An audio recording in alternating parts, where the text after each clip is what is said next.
Hi, my name is Gillian Smith and I'm a researcher at the Scottish Learning Disabilities Observatory. The Observatory is an organisation that does research into the health needs of people with learning disabilities in Scotland. Recently, we conducted a study that looked at deaths in children and young people with learning disabilities. And the research found that the rate of death was 12 times higher for children and young people with learning disabilities compared to other children and young people.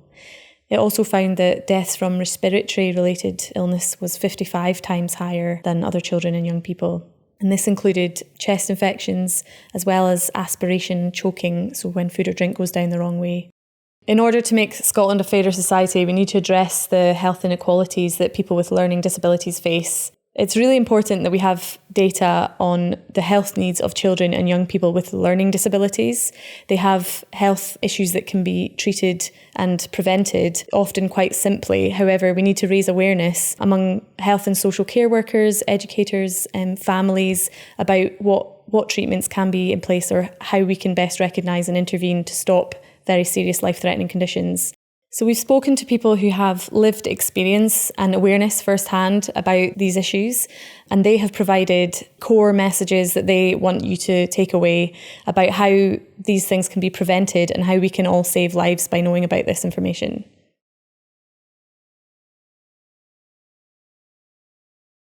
Hi, I'm Jenny Winnett, and I'm a family carer. I'm also on the board of governors for PAMIS. Through PAMIS, I also have become trained as a postural care trainer, working alongside professionals to produce and give out training on postural care to other family carers and professionals. 24-hour postural care is having the body protected so that we can keep the body in a symmetrical position through the use of chairs or standing frames or a sleep system, because a third of a person's life is spent in a lying position. During the night time, very often that is the time when some restoration of body shape can be performed with the use of a sleep system. The families very often react the same way as I did. It's a light bulb moment, and many of them say, why didn't we know about this before?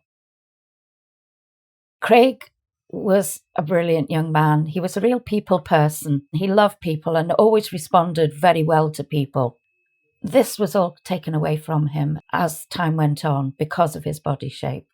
I spent a number of years of my son's life seeking advice on his sleeping position, as I believed the lack of nighttime support contributed to his deteriorating body shape. He had scoliosis, rotated hips, turned head to the left, and body contractures in all 4 of his limbs. This caused his internal organs, including his lungs, to become compressed, and he suffered a number of serious chest infections due to these body complications. I purchased a sleep system in 2006 and then training to help understand what was happening to Craig. However, in 2007, he fell seriously ill and spent 10 days in the ITU and was diagnosed with respiratory failure.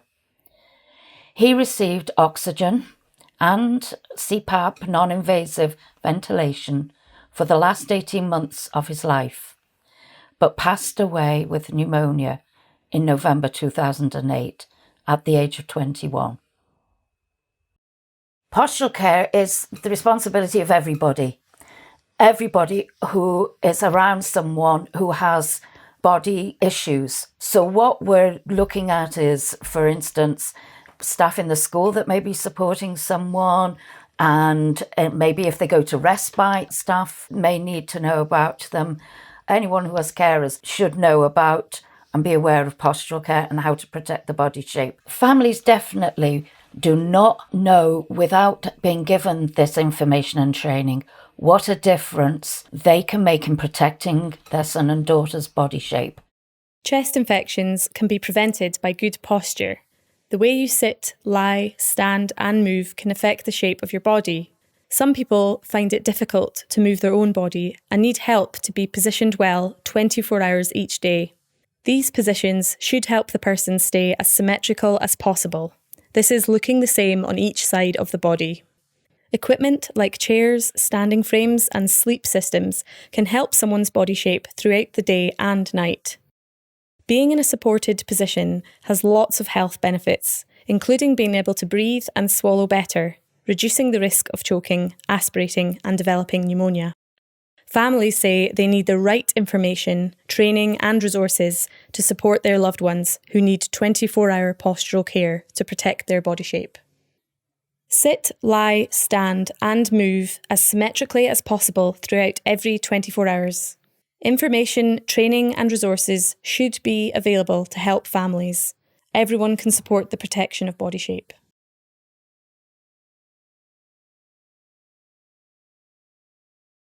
So swallowing problems, sometimes known as dysphagia, is what happens when food or drink goes down the wrong way. So we have two tubes in our throats, one we use for swallowing and one we use for breathing.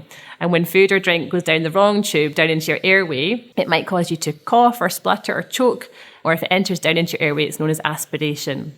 And if you aspirate and food and drink goes down into your airways frequently or lots of times, then it can lead to chest infections, and that can in turn lead to something very serious like pneumonia and unfortunately even to death. However, swallowing problems are things that can be treated and managed with the help of interventions from healthcare professionals. Following on from a swallow assessment, we would look to do things like maybe changing the texture of food or drink that a young person would be having. So that might be doing things like thickening up a drink to make it easier to swallow, or it might be changing the texture of a food so that instead of having to chew and break down the food, it's a smoother texture that just needs to be swallowed. We'd also look very carefully at a young person's position to make sure they're positioned in a safe, upright position as much as possible with their head in the middle, and a safe chin tucked position with the back of their neck quite long. We'd look at communication at meal times and how a helper could support somebody to eat and drink safely. And that might be by going slowly when they're feeding them and making sure they're using the right utensils to support somebody safely.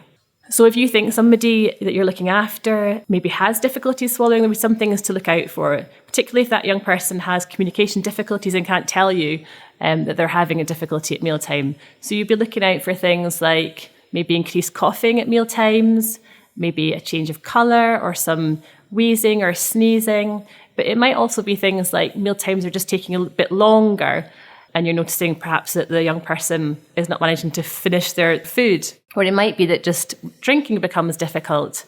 So it's really important that you kind of observe the young person that you know for these changes, so that if you do notice any changes around meal times, you can quickly seek the right sort of help. And maybe in the first instance, that would be seeking a referral to speech and language therapy for a swallow assessment. We can all help prevent chest infections by learning the warning signs and symptoms of swallowing problems or acid reflux. Sometimes these are difficult to see. If someone is in your care and you're not sure or have concerns about their swallowing, you need to alert a specialist. They can get checked out and have a swallow assessment. If you're a health or social care worker, don't be frightened to speak up for someone who needs the right services. Delays could be life-threatening. Some people might wrongly assume this is a normal part of someone's disability if they have very complex health needs. But these issues are preventable and should be addressed.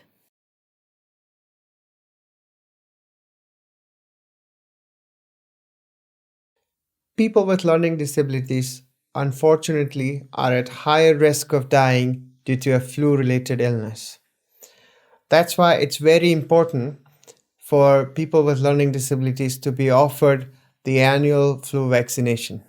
We know from the data that the uptake of annual flu vaccination in the high-risk groups remains low. This is something we need to think about, and we should have a range of different approaches to increase the uptake of flu vaccination in people with learning disabilities. Healthcare workers and carers who come in contact with people with learning disabilities should consider taking a flu vaccine to stop the community transmission. The key to increasing the uptake of flu vaccination would be better communication. There are often misconceptions regarding the purpose of the flu vaccination and the potential side effects, and this has to be communicated in a better way. Communication can often be challenging, and one of the Tools which can help in this context is extra consultation time. So, for example, in general practice consultation, it's often regarded as a good practice to offer longer appointments, such as 15 or 20-minute appointments for patients with learning disabilities, as compared to the routine 10-minute appointment. The extra time can ease the pressure on the clinician and the patient and can help facilitate better communication. The second thing which is quite important is continuity of care. If the same health professional or the same GP sees the patient with learning disability all the time, they get to know each other and the communication is much better. If you're a health or social care worker, you should be offered the annual flu vaccine by your employer. It's simple, it doesn't take any time, and by getting the vaccine, you're protecting those you work with who are vulnerable to the effects of the flu.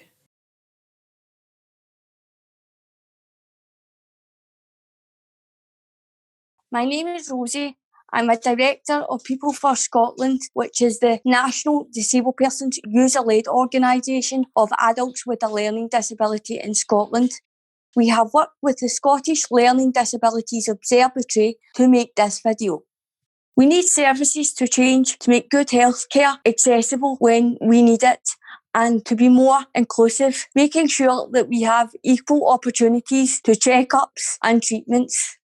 Healthcare workers like GPs and nurses often leave us out of the conversation by speaking to our carer or support worker. This makes us feel patronised and excluded. They should be talking to us during our appointment, not just our supporter. We need longer appointments for GPs to take the time to explain things to us and for them to really listen. They should give us time to understand and they should be patient. Many of us don't know that you can get a double appointment. This should be offered to us. One of our main concerns is the lack of accessible information. The NHS should improve the way they communicate with us. Not everyone has the same communication support needs. Health services should be prepared to provide accessible information to anyone, including easy read, BSL and other languages. There should be templates for easy read letters that are shared among GP practices and other health services. We strongly feel that staff should be trained to have communication skills needed to work with people who have communication support needs. Everyone who needs it should be offered accessible information according to their needs. It should not be an afterthought. Listening to our lived experience is the best way to understand what works for us and what are the barriers for us. People with lived experience of learning disability should be part of delivering training to professionals. Healthcare staff need to be better at communicating with people and making reasonable adjustments. Importantly, they should speak directly to the person about their care, not just their support. Doctors should offer longer appointments and be flexible. They should offer more training if required. They shouldn't use too many medical words, and they should give people easy read information